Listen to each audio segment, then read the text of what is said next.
Hello guys, Miss Tinky, she back. I look in this rearview mirror and I see this guy just swerving from one side to another. How y'all living out there this morning? How y'all doing? I'm gonna come in and make another video. Basically I seen Future is basically allegedly expecting another baby, and supposedly the baby is due around the same time Sierra is due, and they saying that's baby number 5. So Future, let it go. You making all these babies, eventually nobody is gonna be able to get child support. We was at work talking about that yesterday. Me and one of my co-workers, you know, back in the days these girls used to go in and trap these men, or I'll say trap, you know, because some of them did, not all of them, but a lot of these girls would go out and just get pregnant by these celebrities and athletes and stars just to get a check, you know. But I was telling her when we was talking about it that, did you know, notice that Chris Brown only paid his baby mama $2,500 a month, and that's why she basically is going to be on, I'm not for sure, Love and Hip Hop Hollywood. And I think Floyd Mayweather is basically kind of running her, I don't know, the baby royalty, basically running her modeling I don't know. They said Floyd is a little bit upset with Chris because Chris Brown took a female he was dating. So he took it as personal as to go out and, you know, he probably done screwed his baby mama, but she claimed that she's working for TMT. That's what I'm basically saying. And I've been seeing Hazel Lee reaching out to Alexis Sky. Alexis Sky is the young lady who was dating Fetty Wap, and she was the main young lady. Basically, she got tired of, you know, him going with this one, that one, and the other one. And I noticed he is really in his feelings. This new young lady he is dating, he is making sure to put her on everything just to piss off Sky. And I hope this young lady, her name is Blue, I hope she, you know, is paying attention. They all young. I know she has her own YouTube channel. You guys, all I can tell you, Blue baby, get it, get what you can. Be careful. You see what goes on when these rappers and these celebrities date you young ladies, and when they get mad, they try to play one against the other one. All I can tell you, baby girl, just be careful.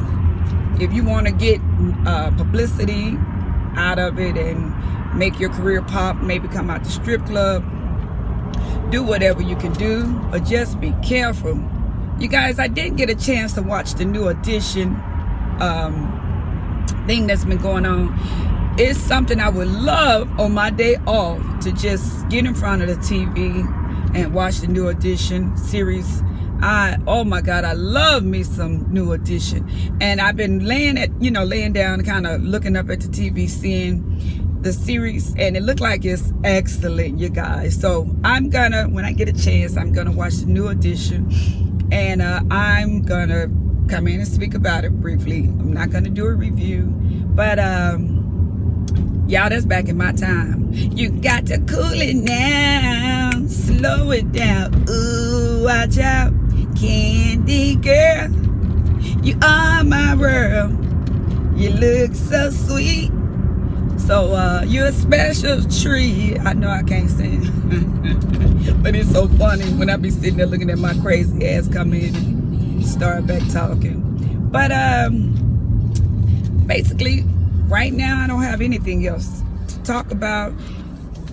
Basically, I just want to go over, I want to shout out Beautiful Soul. Beautiful Soul has went into this Jumpstart January, and Sean Sanders and these young ladies, Jamaica, have went in and have slayed. And I just want to say kudos. Layla Lynn, Nate Robb, you guys, Platinum Rose, thank you guys for all joining me in Jumpstart January. And if I forgot someone, y'all, please charge it to my head and not my heart. Go over there, check out Inky Man. He does them drawing. He make jean jackets and you can put your name, your logos, or whatever on there. You guys go over there and check out Inky Man. He also has a channel. Basically, quick discussion, y'all. Let's talk about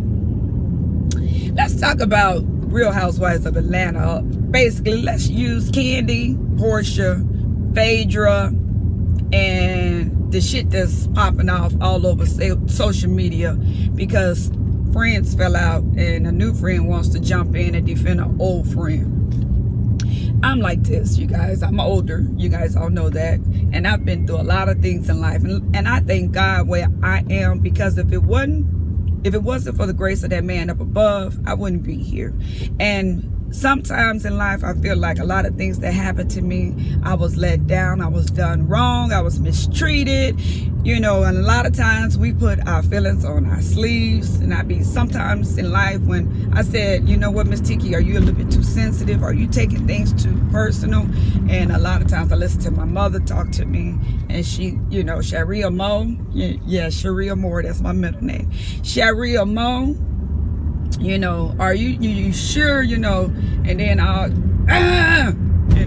you guys don't get to see that side of me. I have a mean streak in me. I am the sweetest person in the world, but I got a mean streak in me that I pray about every day to change me, because can't nobody change me but me. Even I've been through marriages, boyfriends, fiancés, relationship, and they always, girl, you so mean, And I say, you know what? Being mean to a certain extent has helped me. It has kept me strong. It has not let me sink.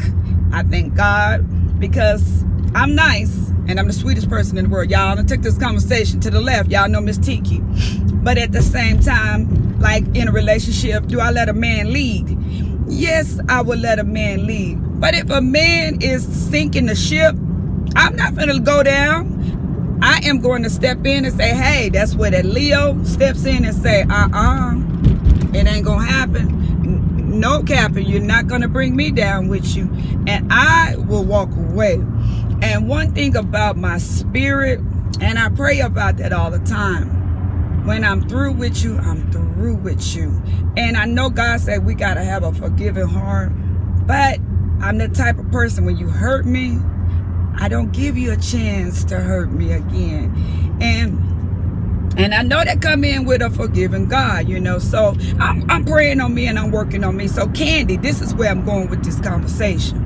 I see Kandy seems like the type of person who will give and do for you and give her all. And I see Kandy, in my opinion, being the friend that never said anything. Yes, Phaedra was hurt, and Phaedra, instead of Phaedra reaching out to Kandy and say, hey, let's talk about this before everybody get in it. Nene, Portia, before everybody, Kenya, Cynthia, before everybody put their 2 cents in it. Let's sit down, fight about it, talk about it. And if we agree to disagree, let's walk away and let's not ever speak about it. But I feel like, and hey, you don't have to agree with me, Kandy got sick of Phaedra and that fuck shit, okay? Every time you looked up, Phaedra was shading Kandy and her husband, her crew. And I don't want to get jumped by the Candy Coated Nights crew and her husband looking for change in the couch. And, she didn't get tired his allowance. And you know what? That hurt Kandy deep, because Kandy shared with Phaedra very, very confidential information. Phaedra may not have told it, but baby, when you throwing all them hints and you saying things, you put 2 and 2 together. We may not get 4. We're going to get 3. Because that's how America is. 1 + 1 is 10, okay? We don't see 1 + 1 is 2. Everybody take it and run with it. Just like reading the Bible, everybody has their own perception, just like me and my opinion. They like assholes. Everybody has one. But if I think Phaedra would have not went out and did a lot of things she did and quit trying to be this, and who am I to judge? But I'm just stating my opinion. If she would have just kind of relaxed and let things just run its course, Because a lot of time when people hurt, they say things they don't mean, and they do things they don't mean, you know. And Kandy, that's where her and I, we have a forgiving heart, but we're not gonna let you in close enough to harm us again. Boo, which lane are you gonna ride in? Because you riding in 2 lanes this morning. Yeah, y'all get to see me on the road. But that's how I feel what has happened to Kandy and Portia. I think, no, not Kandy and Portia, Kandy and Phaedra. I think so many people have decided to jump in to state their opinion. And I think Portia has no bone in this fight, you know. Why are you putting yourself somewhere you don't belong, you know? So, and I always wonder why Kandy put her in that play. Kandy was, you know, doing things for Portia. We heard Portia sing, and just like a lot of old things, I'm glad she let it go. You know, just like she was on there being an evangelist. You know, it's really weird someone was an evangelist when she was married to being the anger management queen. But hey, it just goes to show when you get in these relationships with these men, we lose ourselves, and we be so quick and eager to try to please people, we lose ourselves. But y'all, my mouth has started going a mile a minute, and my thoughts is everywhere. But I'm getting ready to end this video. But basically, I'm just trying to say, if it don't pertain to you, don't get in somebody else's business. And if you become the new friend of someone and they telling you things that the old friend did, it's always 2 sides. It's 3. It's 2, and then it's the truth, you know. And it's just like everything that going in life. You gonna hit my side, her side, and then I gotta figure out what's the truth. And it is what it is, guys. Y'all have a lucky day. Thanks for hanging out with Miss Tiki. And Jumpstart January.